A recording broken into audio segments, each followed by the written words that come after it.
Programme ప్రారంభించే ముందుగా మనందరి పరమ గురువులైనటువంటి బ్రహ్మర్షి పితామహ పత్రిజీ గారికి, నాకు నిత్యం జ్ఞానం ధ్యానాన్ని బోధిస్తున్నటువంటి బ్రహ్మర్షి తటవర్తి వీర్రాఘవ్ గారు, బ్రహ్మ విద్వరిష్ట తటవర్తి రాజలక్ష్మి మేడం గారికి నా యొక్క ఆత్మ ప్రణామాలు. అలాగే ఈ ధ్యాన జగత్ జూమ్ నిర్వాహకులందరికీ కూడా, ఈ జూమ్లో పాల్గొన్నటువంటి ఆత్మ బంధువులందరికీ నా యొక్క ధన్యవాదాలు. నేను ఈరోజు చెప్పబోయే టాపిక్ రాజలక్ష్మి మేడం గారు రాసినటువంటి బుక్కు దత్తాత్రేయులు వారికి 24 మంది గురువులు. అందులో నుంచి నేను గ్రహించినటువంటి కొన్ని పాయింట్ల గురించి మీతో నేను వివరించుకుంటాను. దత్తాత్రేయులు వారు, ముందుగా నా పేరు సుకుమారు, నేను సూలూరుపేట నుండి. సో ఈ దత్తాత్రేయులు వారికి 24 మంది గురువులు. ఆ 24 మంది గురువుల నుంచి ఆయన జ్ఞానం నేర్చుకున్నారట ఆయన.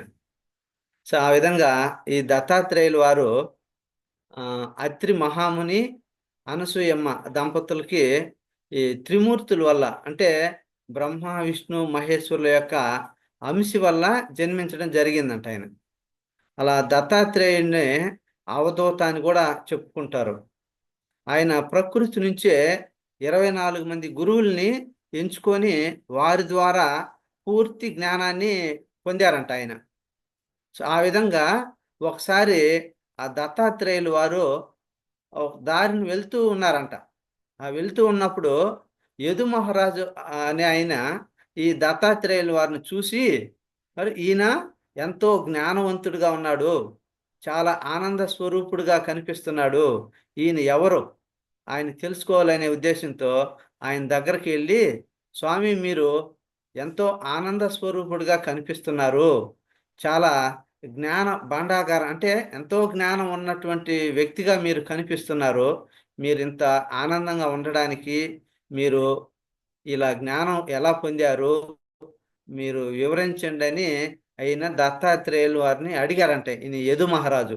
ఆ యదు మహారాజు అడిగినటువంటి ప్రశ్నలకి ఆయన సమాధానంగా దత్తాత్రేయులు వారు, నేను ప్రకృతి నుంచే 24 మంది గురువుల్ని నేను ఎంచుకొని వారి ద్వారా నేను నేర్చుకున్నానని వాటి గురించి వివరించడం జరిగిందంట ఆయన.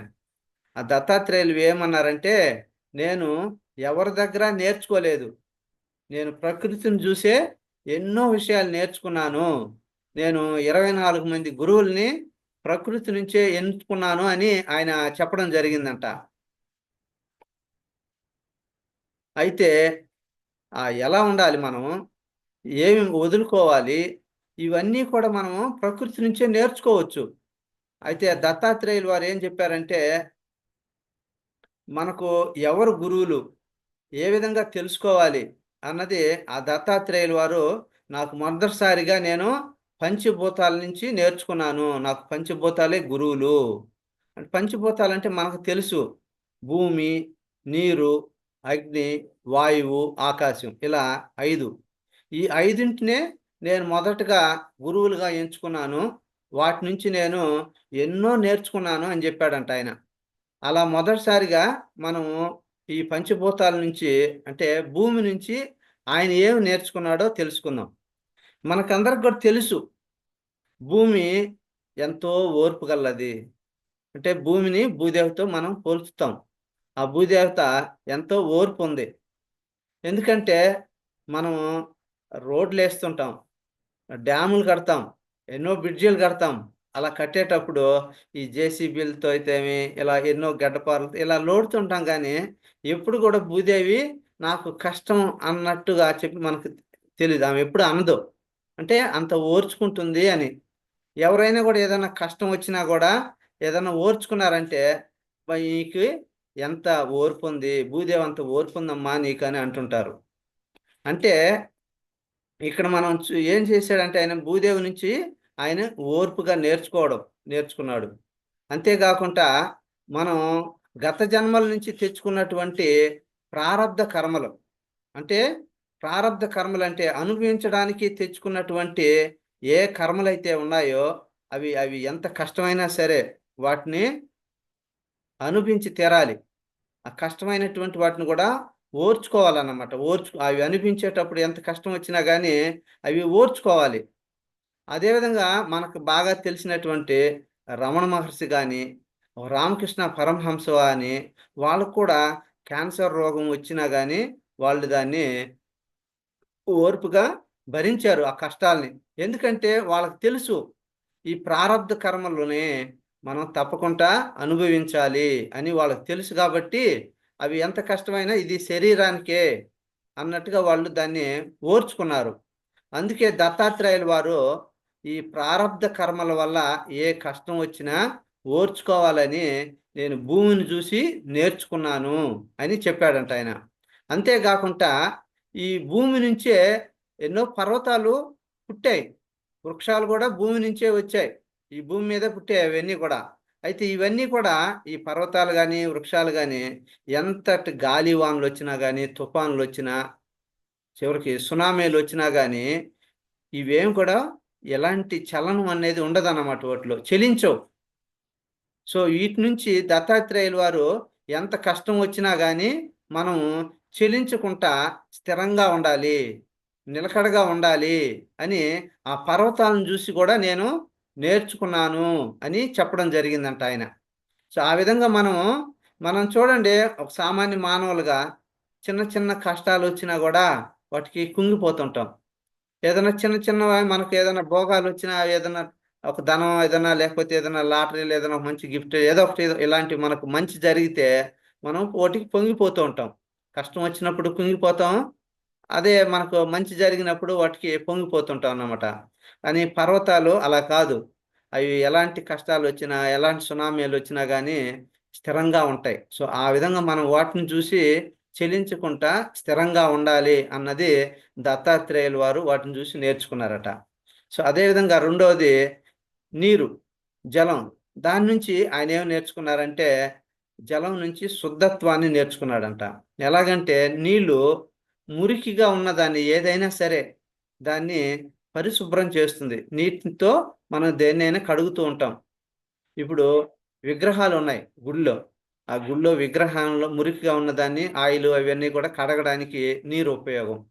గుడి లోపల కానీ వెలుపల కానీ నీటితో కడుగుతూ ఉంటాం. అలాగే మన ఇంటిని కూడా ఇంట్లో ఉన్న సామాన్లు శుభ్రం చేయడానికి కానీ ఆ నీటిని ఉపయోగించి మురికిగా ఉన్నదాన్ని శుభ్రపరుస్తూ ఉంటాం. అలాగే మన ఒంటికి కానీ జుట్టును కానీ బట్టలు కానీ ఇవన్నీ కూడా మురికి ఉన్నదాన్ని ఏనైనా కూడా శుభ్రం చేయడానికి నీరు ఎంతో అవసరం.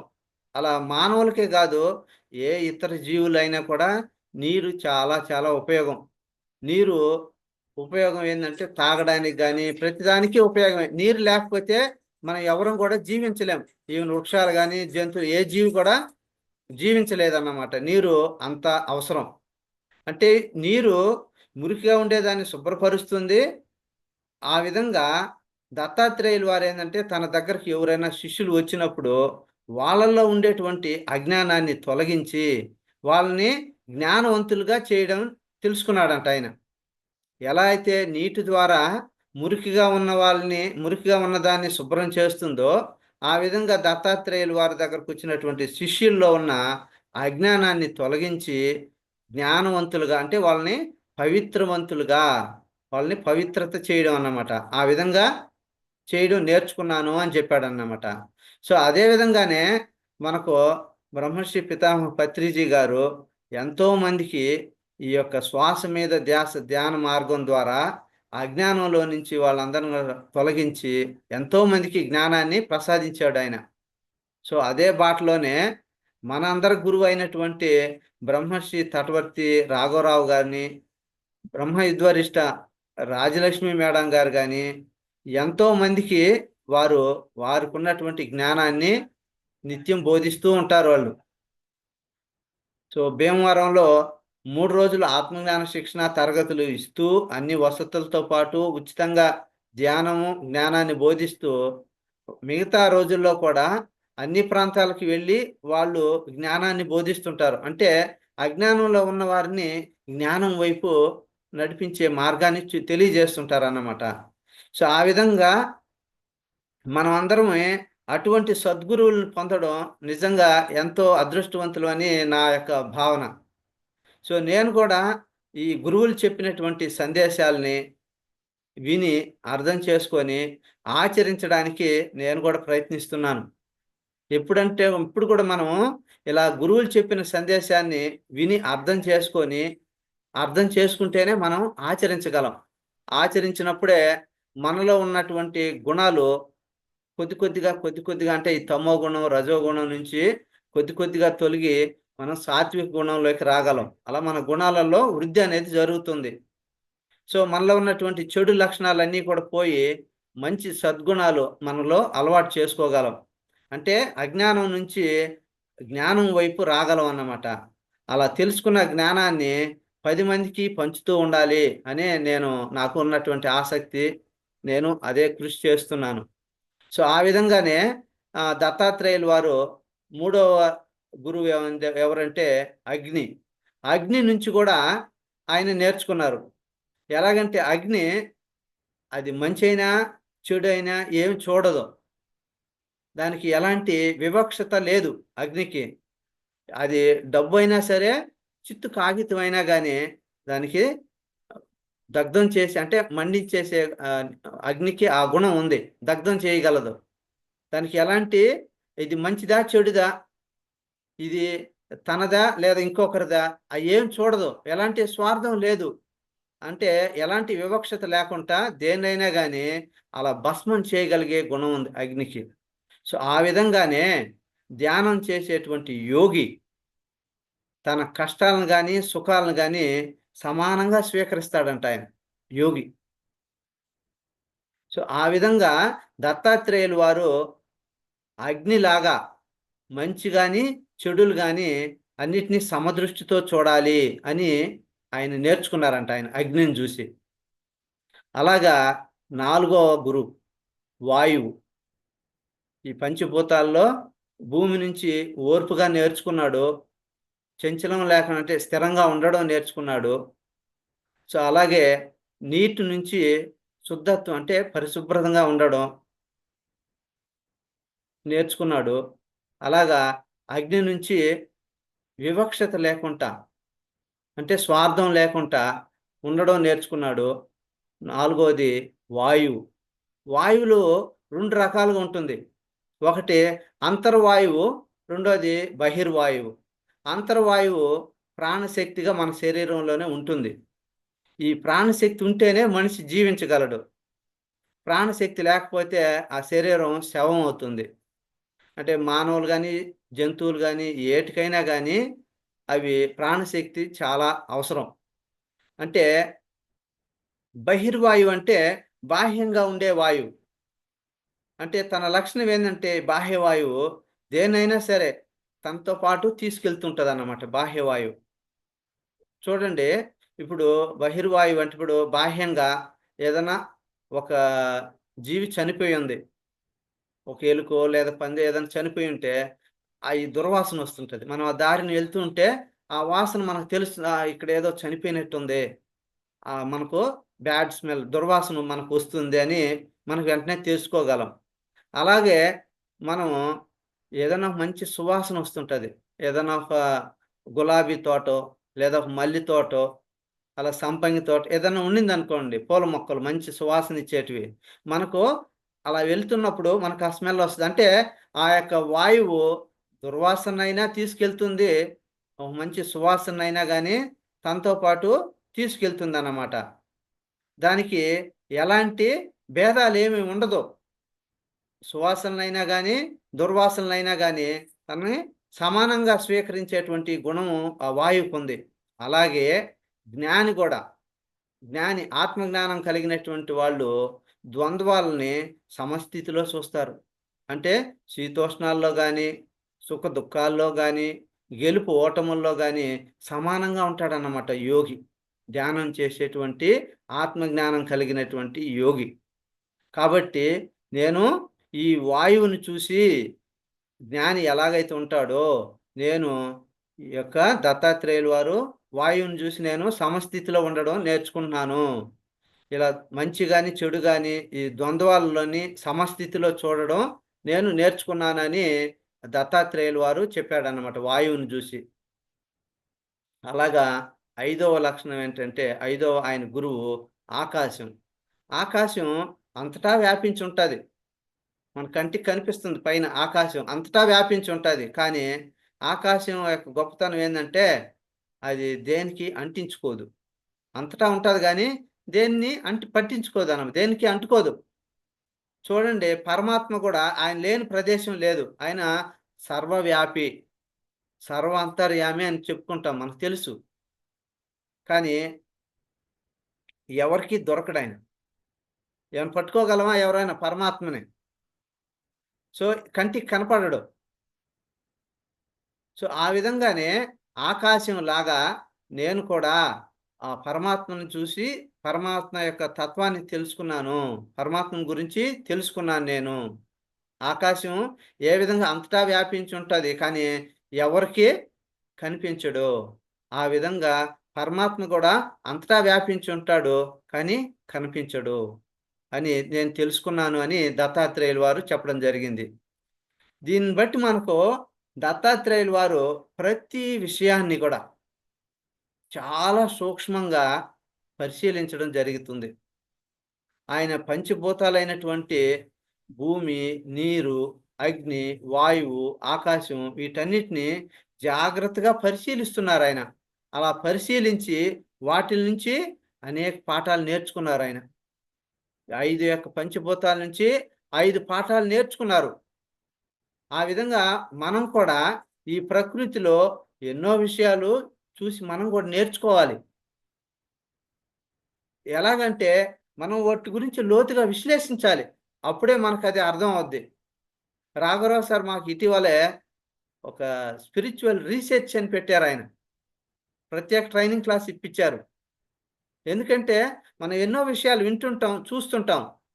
బట్ వాటిల నుంచి మనం చాలా లోతుల్లోకి గురువులు చెప్పినటువంటి సందేశాల్ని, వాటి యొక్క అర్థాలను తెలుసుకొని వాటిని విశ్లేషణ చేయాలి. మనం ఈ ఆధ్యాత్మిక మార్గంలో ఉన్నాం. మనం గూడా చాలా లోతుగా విశ్లేషణ చేయాలి ప్రతి విషయాన్ని. గురువులు ఎన్నో చెప్తుంటారు. అది నిజమా? అది ఎలా సాధ్యం? ఆయనకి సాధ్యమైంది మనకెందుకు సాధ్యం కాదు? ఆయన ఏ విధంగా సాధించారు? మనం కూడా ఆ విధంగా చేయాలని దాన్ని లోతుగా మనం గూడా విశ్లేషణ చేయాలి. అలా చేసినప్పుడు దాన్ని మనం సాధించగలం. సో, ఇక్కడ ఆయన దత్తాత్రేయుల వారు గూడా ఆయన ఈ యొక్క పంచభూతాలని చాలా శ్రద్ధగా, లోతుగా, సూక్ష్మ దృష్టితో ఆయన పరిశీలించాడు. అలా పరిశీలించాడు గాబట్టే ఆయన వాటిల నుంచి పాఠాలు నేర్చుకున్నారాయన. ఈ విధంగా మనం గూడా ప్రకృతి నుంచి నేర్చుకుంటూ దానికి మనం ఎన్నో లాభాలు పొందాలి మనం గూడా. సో, అందువల్ల మనం ప్రకృతికెప్పుడు గూడా గ్రాటిట్యూడ్ చెప్తుండాలి.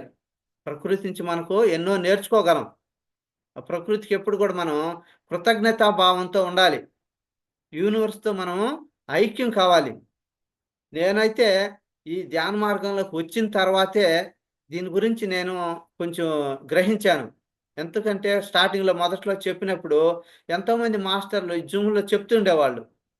నేను ప్రకృతితో కనెక్ట్ అయ్యాను. ప్రకృతిలోకెళ్ళినప్పుడు ఈ చెట్లతో ఇలాంటి వాటిలతో నేను చెప్పేవాడిని. జంతువులతో గూడా మాట్లాడేవాడిని. జంతువులతో మనం మాట్లాడితే అవి మనతో ప్రతిస్పందిస్తాయని చెప్తుంటే, ఓకే. ఇది నేను గూడా ప్రయత్నం చేసేవాడిని. సో, అప్పుడు నాకనిపించింది. నేను ప్రకృతిలోకి ఎళ్ళినప్పుడు ఏదైనా పార్కుల్లోకి ఒంటరిగా 10 మందిలో ఉంటే మళ్ళీ అందరూ చూస్తారు అని చెప్తే అదేమన్నా అనుకుంటారనే ఉద్దేశంతో ఒంటరిగా ఉన్నప్పుడు ఇలా చెట్లతో ఎంత అందంగా ఉన్నాయి. మీ ద్వారా నేనెంతో ఆక్సిజన్ తీసుకోగలుగుతున్నాను. ఆనందంగా ఉంటున్నా. అలా యూనివర్స్‌తో మనం కనెక్ట్ అయ్యి వాళ్ళకి చెప్పుకుంటే అదొక కృతజ్ఞతా భావం. యూనివర్స్‌కి మనం థాంక్స్ చెప్పుకుంటుండాలి. నేను హ్యాపీగా ఉంటున్నాను. ఈ యూనివర్స్ నాకు ఎంతో ఇస్తుంది. ఏం ఆశించదు యూనివర్స్ మనకెంతో ఇస్తుంది. మనం ఏమన్నా డబ్బులు పే చేస్తున్నామా? ఏం లేదు. అన్నీ స్వీకరిస్తున్నాం. సో, ఆ విధంగా యూనివర్స్‌కి మనం ఎప్పుడు గూడా గ్రాటిట్యూడ్ చెప్తుండాలి. ప్రకృతి దేవతలు ప్రతి ఒక్కరికి గ్రాటిట్యూడ్ చెప్తుండాలి. కృతజ్ఞతా భావంతో ఉండాలన్నది నేను కూడా నేర్చుకున్నానప్పుడు. సో, ఆ విధంగా ఆయన ప్రకృతి నుంచి నేర్చుకున్నారు. ఆరోది చంద్రుడి నుంచి ఏం నేర్చుకున్నారంటే, ఆయన చంద్రుడి యొక్క కలలో ఇప్పుడు మరి చంద్రుడు కనిపిస్తాడు కదా! Night time. ఒక్కోసారి ఆయన యొక్క కళ తగ్గిపోతూ ఉంటది. మళ్ళీ ఓ 15 రోజుల తర్వాత ఆయన యొక్క చంద్రుడి యొక్క ప్రభావం ఆ కళ పెరుగుతుంటది. అలా తగ్గుతూ, పెరుగుతూ ఉండేదాన్నే తగ్గినప్పుడు అమావాస్య అని, చీకటిని, అలా పూర్తి బింబం వచ్చినప్పుడు చంద్రుడి యొక్క పూర్తి ప్రతిబింబం కనిపించేటప్పుడు దాన్ని వెలుగు, దాన్ని పౌర్ణమని అంటుంటాం. ఆ విధంగా జీవుడి యొక్క శరీరం కూడా మానవ యొక్క శరీరం మొదట పుట్టిన తర్వాత అది పెరుగుతూ ఉంటది. కొంతకాలం బాగా పెరిగిన తర్వాత మళ్ళా కుసించిపోతుంది. అంటే ఇక్కడ ఆయన ఏం నేర్చుకున్నాడంటే చంద్రబింబం యొక్క కళ ఎలా తగ్గుతూ, పెరుగుతూ ఇలా ఉంటుందో, మానవ శరీరం గూడా మొదట పెరిగి తగ్గిపోతుంది. సో, కాబట్టి ఏది శాశ్వతం కాదు. సృష్టించబడింది ప్రతిదీ గూడా నశించిపోతుంది. చివరికి ఈ సృష్టిలోనే అంతమైపోతుందని ఆయన తెలుసుకున్నాడంట. సో, ఏది గూడా సృష్టించబడింది. ఏది శాశ్వతం కాదు. సృష్టించింది ప్రతిది గూడా ఈ సృష్టిలోనే అంతమైపోతుంది అని ఆయన యొక్క చంద్రుడి యొక్క ప్రతిబింబం ఆ యొక్క వెలుగుని చూసి ఆయన నేర్చుకున్నారంట ఆయన. అలాగా ఏడవది గురువు ఆయన సూర్యుడు. సూర్యుడిని చూసి గూడా ఆయన ఏం నేర్చుకున్నాడంటే సూర్యుడికి వెలుతురు ఆ వేడి ఉంటుంది. సూర్య కిరణాల వల్ల. ఆ కిరణాల వల్ల సూర్య కిరణాల వల్ల నీరు ఆవిరిగా మారి తిరిగి మళ్ళీ వర్షంగా కురుస్తుంది. అలా నేను వర్షం కురిపిస్తున్నాను అనే అహంకారం ఆ సూర్యుడెప్పుడు చూపించడు. సో, అందువల్ల మనకు కర్తృత్వ భావం లేకుండా అంటే మనకు భగవద్గీతలో కూడా చెప్పడం జరిగింది. మనం ఏదైనా చేస్తుంటే పనులు కర్తృత్వ భావం అంటే నేను చేస్తున్నాను అన్న భావం లేకుండా చేయాలంట. సో, ఆ విధంగా సూర్యుడి యొక్క కిరణాలు, ఆయన యొక్క ప్రతిబింబం ఇవన్నీ కూడా వెలుగు నేను చేస్తున్నాను. నా వల్లే వర్షం కురుస్తున్నాయి. నా ఎలుగు వల్లే ఈ యొక్క నీరంతా కూడా సముద్రాల్లో ఉన్న నీరు ఎక్కడన్నా నీరు గూడా ఆవిరయ్యి అవి తిరిగి మళ్ళీ వర్షం రూపంలో కురుస్తున్నాయి. నా వల్లే అని ఆయనెప్పుడు గూడా భావించడంట. సో, ఆ విధంగా సూర్యకిరణాలు కూడా మనకు ఎంతో మేలు జరుగుతున్నాయి. దానివల్ల సూర్యకిరణాల వల్ల ఎన్నో పనులు చేసుకోగలుగుతున్నాం మనం. సూర్యుని యొక్క కాంతి లేకపోతే అంతా చీకటే. ఏది చేయలేం. సో, ఆ సూర్య యొక్క ప్రభావం వల్లే మనం అన్ని దినచర్యలన్నీ చేయగలుగుతున్నాం. సో, ఈళ్ళందరికీ నా వల్లే ఆనందం కలుగుతుంది. నా వల్లే ఈళ్ళు అన్ని పనులు చేసుకోగలుగుతున్నారు అని ఆయనెప్పుడు కూడా పొంగిపోడంట. అంటే మంచి వాళ్ళకైనా గానీ, చెడు వాళ్ళకైనా గానీ, లేదా గొప్ప గొప్ప ఇళ్ళ మీద గానీ, లేదా పూరి గుడిసెల మీద గానీ, రాజుల కోటల మీద అయినా గానీ, ఆ యొక్క సూర్య కిరణాలు ఎప్పుడు గూడా సమానంగానే పంచుతాడు. ఉన్నవాడికి ఒక విధంగా, లేనివాడికి ఇంకొక విధంగా ఏమి ఉండవు. ఎప్పుడు గూడా ఆయన యొక్క కిరణాలు సమానంగానే ఉంటాయి. ఆ విధంగా అందరికీ మేలు చేస్తూ, నేను చేస్తున్నానన్న విధంగా ఎప్పుడూ కూడా సూర్యుడు ఉండడు. దాన్ని నేను నేర్చుకున్నాను అని సూర్యుడిని చూసి నేను అది నేర్చుకున్నానని దత్తాత్రేయులు వారు చెప్పడం జరిగిందంట. సో, అలాగే ఎనిమిదవ గురువుగా ఆయన్ని ఏనుగుని ఎంచుకున్నాడంట ఏనుగు. ఇప్పుడు ఏనుగుని పట్టుకోవాలంటే మావటివాడు అంటే ఏనుగులు పట్టేవాడిని మావటివాడు అంటుంటాం. అతనేం చేస్తాడంటే ఒక ఆడ ఏనుగుని పెట్టి ఒక గుంతలోడతాడనమాట. దాన్ని మంచె అంటారు. ఆ గుంతను ఏసి దాని మీద కొన్ని కప్పేసి ఈ ఆడ ఏనుగు ద్వారా అరిపిస్తాడు. ఆ అరిపించినప్పుడు ఆ అరుపులు విని మగ ఏనుగు దాని స్పర్శ కోసం దాని దగ్గరకొస్తది. ఆ అరుపు వినగానే. అప్పుడు ఆ గుంతలో అంటే ఆ మంచులో పడి చిక్కుకుపోతుందనమాట. ఏనుగు మావిటి వాడు పట్టుకో ఉంటాడు. ఆ విధంగా అది అపాయంలో పడుతుంది. అందుకే ఎప్పుడు గూడా ఆడదాని వైపు గాని, అందమైన స్త్రీ వైపు గాని ఆకర్షితులు కాగూడదు అని ఈ దత్తాత్రేయులు వారు ఏనుగుని జూసి నేర్చుకున్నారంట ఆయన. సో, అలాగా తొమ్మిదవ గురువేంటంటే తేనెటీగలు. తేనెటీగలు కూడా అయి తేనె పట్టులో అవి ఎంతో తేనెని సేకరిస్తాయి. కానీ ఆ తేనె మొత్తం అవేమి తీసుకోవు. అలా మిగిలిపోయింది అంతా గూడా ఏందంటే ఇతరుల పాలవుతది. అంటే తేనె సంపాదించి ఆ తేనె పట్టులో పెడతాయి గానీ, అదేమి అనుభవించదు. అది ఇతరుల పాలవుతది.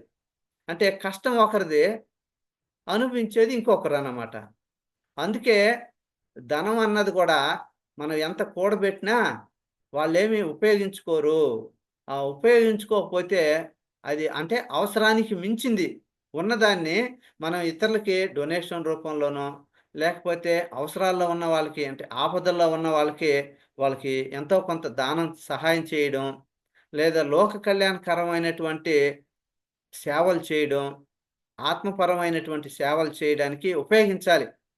తనకు అవసరానికి మించి ఉన్నటువంటి ఆ ధనాన్ని. లేదంటే ఆ ధనము అది అనవసరంగా ఏరే వాళ్ళకి పోతుంది. అందుకే ధనం మీద గాని, సంపదల మీద గాని, భోగాల మీద ఆశ ఉండకూడదు. అంటే తేనెటీగల్లాగా జీవితం కాకూడదు. తేనెటీగలేం చేస్తున్నాయి? ఆశపడి అంతా అయి కూడబెట్టుకుంటున్నాయి తేనె. అది తీసుకునేది కొంచెమే. ఆ మిగిలిందంతా గూడా అది పరులకవుతుంది. సో, ఆ విధంగా ఉండకూడదు. మనం సంపాదించే సంపద, ధనం ఇవన్నీ కూడా మనం అవసరాలకి మించింది, మన అవసరాలకు పోని మిగిలింది ఇతరులకి లోక కళ్యాణానికి ఉపయోగించాలి. లేదంటే అది అనవసరంగా పరుల పాలవుతుంది. ఇతరులకు పోతుంది అన్నట్టుగా ఆయన నేర్చుకున్నాడంట ఆయన దత్తాత్రేయులు వారు. నెక్స్ట్ పదో గురువుగా ఆయన మిడతని ఎంచుకున్నాడంట. మిడతయ మిడత కూడా అంతే. మిడత ఏం చేస్తుందంటే ఎక్కడైనా దీపపు వెలుగుంటది గదా! ఆ వెలుగును చూసి అదేదో పండనుకోని తినడానికి దానికి ఆకర్షణ అవుతుందన్నమాట వెలుగుకి. ఆ దగ్గరికెళ్ళి ఆ దీపం కాంతిలో అది పడి మరణిస్తుంది.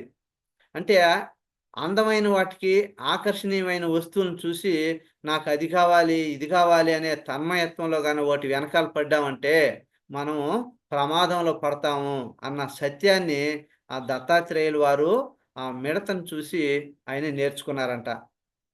సో, ఆ విధంగా నెక్స్ట్ పదో గురువుగా సముద్రాన్ని జూసి నేర్చుకున్నాడంట పదో గురువుగా.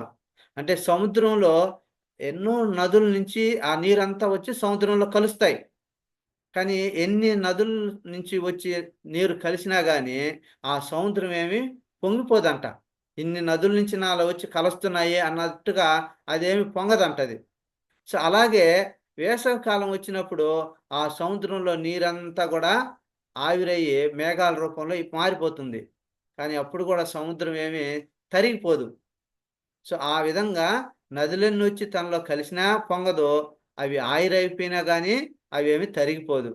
ఆ విధంగా ఏదైనా గానీ, దేనికైనా గానీ పొంగిపోకుంటా వచ్చినప్పుడు, రానప్పుడు కుంగిపోకుండా ఉండాలని ఆ సముద్రాన్ని జూసి నేను నేర్చుకున్నాను అని ఆ దత్తాత్రేయులు వారు ఆ యదు మహారాజుకి చెప్పడం జరిగిందంట ఆయన. సో, ఆ విధంగానే సముద్రం ఎన్నో రకరకాల జలచర అంటే వాటిలో నదుల్లో నివసిస్తుంటాయి. వాటికి మనుగడకు గూడా అది సముద్రం సహాయపడుతుంది. ఆ విధంగా నా వల్ల ఎంతోమంది మనుగడకి నేను అంటే వాళ్ళకి ఆవాసం ఉండడానికి నేను సహకరిస్తున్నాను అని సముద్రం గూడా దాన్ని జూసి నేను నేర్చుకున్నాను అని చెప్తున్నాడన్నమాట ఆయన. అలాగే 12వ లక్షణంగా 12వ గురువుగా కొండ చిలువని చూసి గూడా ఆయన నేర్చుకున్నాడంట. కొండ చిలువ ఏదైనా గానీ అది దొరికితేనే తింటాదంట. ఏది దొరకలేదనుకో అది ఆ పూట పస్తుంటది. అంటే అది తిండి కోసంగా ఎప్పుడు అది ఎతకదంట అది. ప్రయత్నమే చేయదంట తిండి కోసంగా. తన దగ్గరికి ఏదైనా జంతువైనా సరే, ఏదైనా వచ్చిందంటే దాన్ని పట్టుకొని అది టప్పుని పట్టుకొని తినేస్తదంట. ఆ పట్టుకొని తీసుకున్న జంతువుని ఆరగించుకునే శక్తి దానికుందంట. కాబట్టి ఆహారం కోసం ఎప్పుడు కూడా అది ప్రయత్నించదంటది. సో, ఆ విధంగా నేను కూడా దొరికిన దాంతోనే తీసుకుంటాను. నాకు దొరకకపోతే నేను ఆ పూట నిరాహారిగా ఉంటాను. ఆహారం లేకుండా నేను నిరాహారిగా ఉంటాను. ఆహారం కోసం నేను ఎప్పుడూ ప్రయత్నించను. దొరికితేనే తీసుకుంటాను. లేకపోతే ఊరుకుంటానని కొండచీలుని జూసి నేను ఇది నేర్చుకున్నాను అని దత్తాత్రేయులు వారు చెప్పడం జరిగింది. అలాగే 13వ గురువుగా ఆయన వేశ్యని చూసి గూడా నేర్చుకున్నాడంట వేశ్య. వేశ్య నాకు గురువే అని జెప్పాడంట దత్తాత్రేయులు. ఏ విధంగా అంటే, ఒకసారి ఒక వేశ్య ఆమె పేరు పింగళ. ఆమె ఒకరోజు తెల్లవారుజామున నైటంతా విటుల కోసం వెయిట్ చేసిందంట. వెయిట్ చేసినా కానీ ఆమెకి ఎవరో విటులు ఆ వేళ. సో, అప్పుడు ఆమె అనుకుంటుందంట ఈ విధంగా, నేను ఈ విటుల కోసం ఎదురు చూశాను.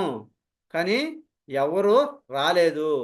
ఈ విటుల కోసం ఎదురు చూసే బదులు నేను ఆ విఘ్నేశ్వరుడి కోసం ఎదురు చూసుంటే కనీసం నాకు మోక్షం అయినా వచ్చుండేది అని ఆవిడ అనుకుంటున్న మాటల్ని ఈయన విన్నాడంట.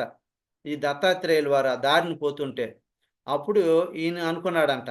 ప్రపంచంలోని సుఖాల కోసం వెచ్చించే సమయం గాని, ఆ ధనం గాని, విఘ్నేశ్వరుడి కోసం గాని వెచ్చిస్తే మనకు మోక్షం వస్తుంది అని ఆ వేశ్య చెప్పిన మాటలు విని ఈయన నేర్చుకున్నాడంట. సో, ఆ విధంగా 14వ గురువుగా పసిబిడ్డని చూసి గూడా నేర్చుకున్నాడంట. దత్తాత్రేయులు వారు పసిబిడ్డని కూడా గురువుగా ఇలా ఎందుకు ఎంచుకున్నాడంటే, పసిబిడ్డకి ఏ విధమైనటువంటి మాయా మర్మం మనసులో పెట్టుకోడు. అంటే పసిబిడ్డకి ఎలాంటి కల్మషము ఉండదు. అందుకే ఎప్పుడు గూడా చిన్న పిల్లలు నవ్వుతూ ఉంటారు.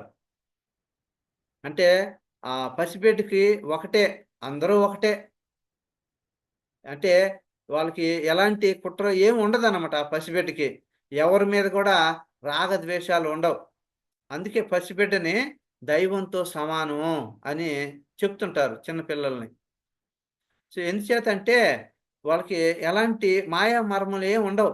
అంటే వాళ్ళలో ఈడికి ఉన్నట్లుగా, ఉన్నది లేనట్లుగా, లేనిది ఉన్నట్లుగా ఆ భావం ఏమి ఉండదు వాళ్ళకు. వాళ్ళలో ఏమి భ్రమలుండవు. మనసులో అలాంటిదేమి ఉంచుకోకుండా ఆ పసిపిల్లవాడు ఆనందంగా ఉంటాడు. సో, అది ఆ పసిపిల్లవాడిని చూసి నేను నేర్చుకున్నానని దత్తాత్రేయులు వారు చెప్పడం జరిగిందంట. అలాగే 15వ గురువుగా చేపను చూసి నేర్చుకున్నాడు. చేప నీళ్ళల్లో ఉంటుంది. ఆహ్, బోయవాడు ఏం చేస్తాడంటే చేపలు పట్టేవాడు చేప గేలంకి ఒక ఎర కట్టి నీళ్ళలో ఏస్తాడు. ఆ నీటిలో ఏసినటువంటి దానికి ఎర దాన్నే వానపాము అని గూడా అంటాం. దాన్ని తినడం కోసం ఆ చేప అంటే ఆ చేపల్ని ఆ రుచి కోసం ఆ ఎర్రని తినడానికొచ్చి ఆ గేలంలో ఇరుక్కొని ఆ చేపలు పట్టేవాడికి పట్టుకొని వాడు దాన్ని చంపడం జరుగుతుంది. అంటే ఇక్కడ ఆయన ఏం చెప్తున్నాడంటే, మనం ఒక్కొక్క దాన్ని చూసి నేర్చుకుంటుండాలి. సాధకుడు ఎప్పుడు గూడా మనం ఎదగాలి. మనలో ఉన్న అలవాట్లు అవన్నీ కూడా చక్కగా అర్థం చేసుకోవాలి మనం. ఎందుచేతంటే యోగి ఎప్పుడు గూడా గొప్పవాళ్ళు చెప్పింది విని అర్థం చేసుకొని వాటిని ఆచరిస్తుంటాడు. సో, ఆ విధంగా ఇక్కడ ఆయనేం జేశాడంటే జిహ్వ చాపల్యానికి పాల్పడకూడదని చేపను జూసి నేను నేర్చుకున్నాను అని ఆయన చెప్పడం జరిగింది. నెక్స్టు 16వ గురువుగా కన్య. కన్యను చూసి కూడా నేర్చుకున్నాడంట ఆయన. ఆ కన్య ఒకసారి ఆయన తల్లిదండ్రులు ఎక్కడికో ఊరెళ్ళారంట తల్లిదండ్రులు. ఆమె ఒంటరిగా ఉన్న సమయంలో ఆళ్ళింటికి అతిథులొచ్చారంట. ఆ అతిథులకి వాళ్ళకి ఆహారం తయారు చేయడానికని ఇంట్లో చూస్తే ఇంట్లో బియ్యం లేవంట ఆ సమయానికి. అప్పుడు ఆమె ఏం చేసిందంటే వడ్లుంటాం గదా! వడ్లు. ఆ ధాన్యాన్ని తీసుకెళ్ళి ఆమె దంచాలని చూసింది. వాటిని బియ్యం తయారు చేసి కదా ఆమె వండాల. అలా వండేటప్పుడు దాన్ని దంచాలంటే ఆమెకున్న చేతి గాజులు శబ్దం వస్తాయనే ఉద్దేశ్యంతో ఆ చేతి గాజులన్నీ తీసేసి ఒక్కో చేతికి ఒక్కొక్క గాజే ఉంచుకొని వాటిని దంచి అప్పుడు ఆ బియ్యంతో వాళ్ళకి ఆహారం వండి పెట్టిందంట. ఆ శబ్దం వస్తే, ఆ యొక్క వచ్చినటువంటి అతిథులు ధ్యానంలో కూర్చొనున్నారంట. వాళ్ళకి ఈ యొక్క శబ్దం గాజుల శబ్దం వస్తే వాళ్ళకి ఇబ్బంది కలుగుతుందని, ఆమె గాజులు తీసేసి వడ్లుని దంచి, వాటిని బియ్యం రెడీ జేసి వంట వండి పెట్టిందంట. దీన్ని ఈ దత్తాత్రేయులు వారు గమనించాడంట. ఆ కన్యని. సో, ఈమె ఆ విధంగా ధ్యానులకి శబ్దం కలిగించకూడదు, ఇబ్బంది కలిగించకూడదు అనే ఉద్దేశ్యంతో ఆమె ఆ విధంగా ప్రశాంతంగా ఆ పనంతా ముగించుకొని వాళ్ళకి అన్నం పెట్టింది. సో, ఆ విధంగా ఏకాంతంగా ఉన్నప్పుడు ధ్యానం చేసేవారికి ఏకాంతంగా ఉండాలి. వారికి శబ్దం రాకూడదు. నిశ్శబ్దమే ధ్యాన స్థితికి మార్గం అని నేను తెలుసుకున్నాను అని చెప్పడం జరిగిందంట దత్తాత్రేయులు వారు. నెక్స్టు 17వ గురువుగా బోయవాడిని ఎంచుకున్నాడంట ఆయన. అంటే ఇప్పుడు ఎవరైనా గూడా ఏదైనా పట్టించుకోకుండా ఒకే దాని మీద దృష్టి పెట్టగలుగుతుండాలి. అది తప్పకుండా సాధిస్తాడు. దేన్నైనా గూడా ఒకే దాని మీద ఫోకస్ చేసినప్పుడు అది బోయి వాళ్ళు చూసి ఆయన నేర్చుకున్నాడు అన్నమాట ఆయన. దేన్నైనా కూడా ఏకాగ్రతగా ఒకే దాని మీద ఫోకస్ చేయడం. అది ఎలాగంటే దానికి శ్రీకృష్ణుడు భగవానుడు దీనిలో ఒక ఉద్దేశం చెప్పాడన్నమాట ఆయన. అంటే కృష్ణుడు మరణించబోయే ముందుగా ఆయన దగ్గరికి ఆయన కొడుకు వచ్చాడంట ఉద్ధవుడు. ఆయన వచ్చినప్పుడు "నువ్వు చనిపోతున్నావు గదా! నాకు కొంచెం జ్ఞానం బోధించు" అని అన్నప్పుడు ఆయన చాలా విషయాలు బోధించాడంట ఆ ఉద్ధవుడికి. వాటిలో ఒకటి ముఖ్యంగా ఏందంటే, "నువ్వు ఆత్మజ్ఞానం పొందాలంటే ఈ సాధన చేసేటప్పుడు ఏకాగ్రతతో ఉండాలి" అని చెప్తూ దానికి ఒక ఉదాహరణ చెప్పాడంట ఆయన. "నువ్వు బయట పనులకెళ్తావు. బయట నుంచి నీ పనులు ముగించుకొని ఇంటికొచ్చేటప్పుడు కొంచెం దాహంగా ఉండొచ్చు. అలా ఇంటికొచ్చినప్పుడు నీ భార్య ఏదో చెప్తుంది. ఎన్నో విషయాలు నీతో మాట్లాడుతుంది. కానీ నీ దృష్టంతా గూడా దేని మీద ఉంటదంటే, ఆ మంచినీళ్ళు తాగాలనే దాని మీదే ఉంటది. దాహంతో ఉన్నాడీయన. కానీ ఆవిడ చెప్పింది ఏది గూడా ఈయన సరిగా వినిపించుకోలేదు. అప్పుడు మంచినీళ్ళు తాగాక నువ్వు మళ్ళీ అడుగుతావు. ఇందాక నువ్వేదో చెప్తున్నావు. నేనప్పుడు సరిగా ఇనిపించుకోలేదు. ఇప్పుడు చెప్పు అని అడుగుతావు. ఎందుకంటే ఇందాక ఆ భార్య చెప్తున్నప్పుడు ఈయన ఏకాగ్రతగా వినలా. అక్కడ ఆమె చెప్పింది ఈయనకి అర్థం గాల. ఏకాగ్రత లేదు గాబట్టి ఆయనకి అర్థం గాల. అందుచేత ఏకాగ్రత అంటే పక్కన ఏం జరుగుతున్నా గాని పట్టించుకోకుండా అలా అనుకున్న దాని మీదే దృష్టి ఉంచగలగాలి. అందుకే మనకు రాఘరావు సార్ ఎన్నో సార్లు చెప్తుంటాడు. చెప్పేటప్పుడు శ్రద్ధగా వినండి. ఏకాగ్రతగా వినండి. అప్పుడే అది మనకు అర్థమవుతది. అర్థమైతేనే దాన్ని మనం ఆచరించగలం. ఆచరించినప్పుడే మనలో తప్పకుండా మనలో మార్పులొస్తాయి. మన గుణంలో గాని, మన ప్రవర్తనలో గాని ప్రతిదొక్కట్లో గూడా. ఆ విధంగా ఇక్కడ గూడా ఆయనేం చెప్తున్నాడంటే ఆయన ఉద్ధవుడికి మనం చేసే దాని మీద మనం చేసే దాని మీద శ్రద్ధ ఉండాలి, ఫోకస్ ఉండాలి, ఏకాగ్రత ఉండాలి అని దాని మీద దృష్టి ఉంచగలగాలని చెప్తున్నాడు. అందుచేత మన దృష్టి దేని మీదైనా గూడా నిశ్చలంగా ఉన్నప్పుడు, అంటే చలించుకుంటా ఉన్నప్పుడు మనకు ఆ పక్కన ఏం జరుగుతున్నా గూడా మనకది తెలీదు, వినిపించదు. కారణం ఏందంటే మన దృష్టి దాని మీదే ఉంది గాబట్టి. ఆ విధంగానే బోయవాడు గూడంట ఆ బాణం తయారు జేసేటప్పుడు వాడి యొక్క దృష్టి అంతా గూడా ఆ బాణం మీద, ఆ విల్లు మీద అలా వంచే దాని మీద ఆ యాంగిల్ ఎంత ఇదిగా వంచాలి, ఏ విధంగా దాన్ని కట్టాలని దాని మీదే ఉంటదంట వాడి యొక్క దృష్టి బోయేవాడికి. ఆయన పక్కన ఎంతమంది ఎళ్తున్నా గాని ఆఖరికి ఈవెన్ రాజు ఎళ్ళినా గూడా సరే పట్టించుకోడంట బోయేవాడు. అంత ఏకాగ్రతతో ఆ యొక్క విల్లుని తయారు జేస్తాడంట. ఆ విధంగా ఏకాగ్రతతో ఉండాలి. అప్పుడే మనము ధ్యానం చేసేటప్పుడు మనం జ్ఞానం వింటున్నప్పుడు గానీ, ధ్యానం గురించి ఇతరులకు చెప్పేటప్పుడు గానీ, మనం ఏకాగ్రతతో ఉండాలి. ఆ ఏకాగ్రత ధ్యానికి చాలా అవసరం. అందుచేత నేను బోయవాడి నుంచి ఏకాగ్రతను నేర్చుకున్నాను అని దత్తాత్రేయులు వారు చెప్పడం జరిగిందంట. ఇది మనకందరికి కూడా చాలా చాలా ఇంపార్టెంట్ అని నాకనిపించింది. మనం గూడా మనం చేసే పనుల్లో గాని, మనం వినేటప్పుడు గాని చాలా ఏకాగ్రతగా ఉండాలి. మనం చాలామంది వింటుంటాం. సార్ ఉదయాన్నే చెప్తుంటాడు. సార్ క్లాస్ చెప్తుంటాడు. మనం వంట చేసుకుంటా విందాంలే అనుకుంటాం. విన్న తర్వాత ఏం అర్థం చేసుకున్నావయ్యా అంటే, ఏదో అక్కడ పదం, అక్కడ వాక్యం, అక్కడ సెంటెన్సే గుర్తుంటాయి తప్ప, దాని యొక్క సారాంశం మనకు పూర్తిగా అర్థం కాదు.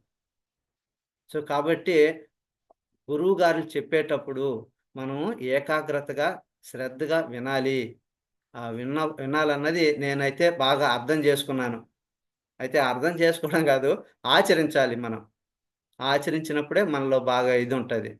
ఆ విధంగా ఆయన ఈ యొక్క ఎంతోమంది గురువుల ద్వారా ఎన్నో నేర్చుకున్నాను అని చెప్పడం జరిగింది. అలాగే లేడీ నుంచి కూడా ఆయన నేర్చుకున్నాడంట. లేడీ ఆ సంగీతం వింటూ మైమర్చిపోతుందంట లేడీ.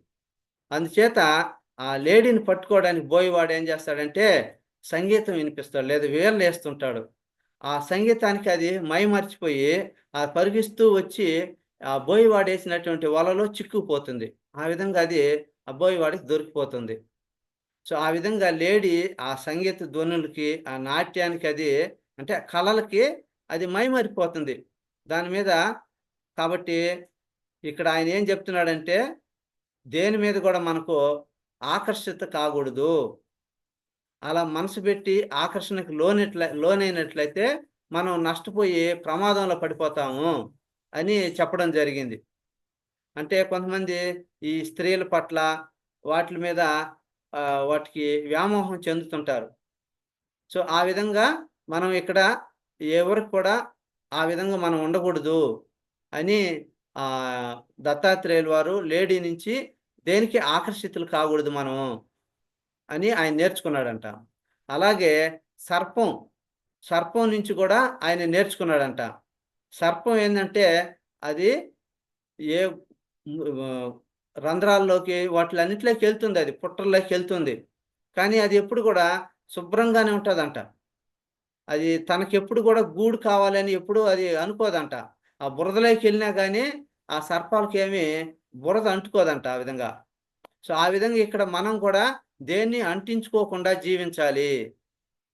అంటే పాము ఎప్పుడు గూడా నాకు ఇల్లు గావాలి, అయి గావాలి ఎప్పుడు అనుకోదు. అది ఏ చీమలు పెట్టిన గుహల్లోనో ఎక్కడో దగ్గర దేంట్లో అయినా ఉంటదంట.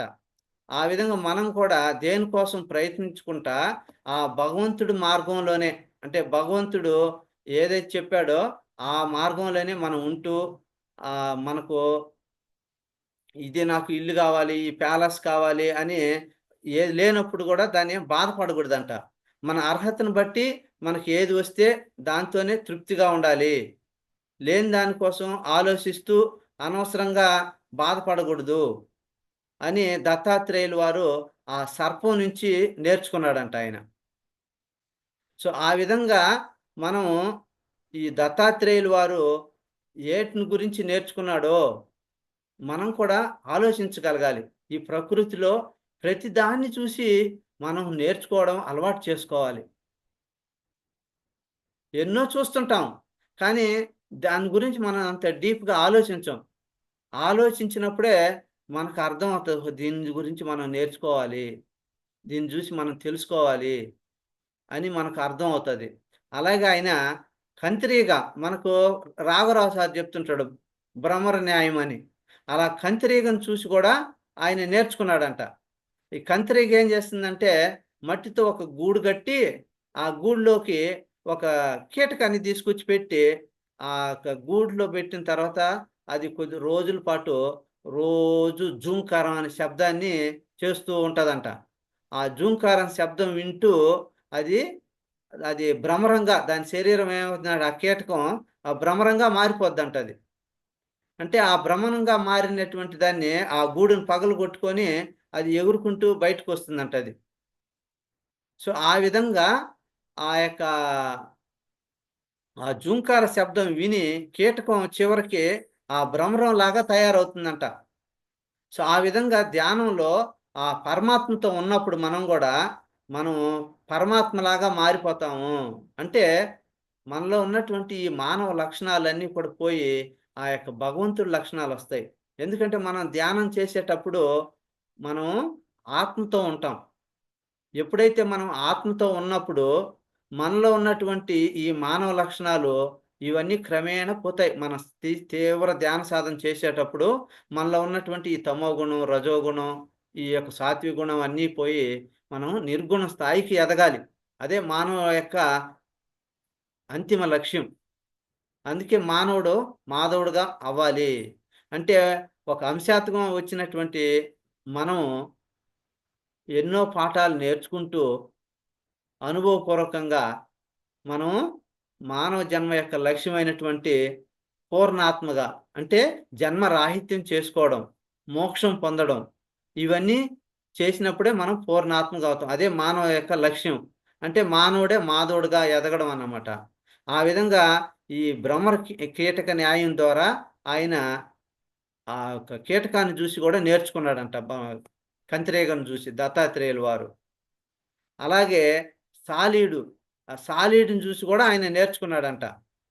అలాగే తేనె పట్టును చూసి కూడా నేర్చుకున్నాడంట. పావురాన్ని చూసి, అలాగే కొరకం నుంచి ఇలా ఎన్నో ప్రకృతిలో ఉండే వాటిని చూసి ఆయన అనేక పాఠాలు నేర్చుకోవడం జరిగిందంట. సో, ఆ విధంగా మనం కూడా ఈ ప్రకృతిలోనే నివసిస్తున్నాం.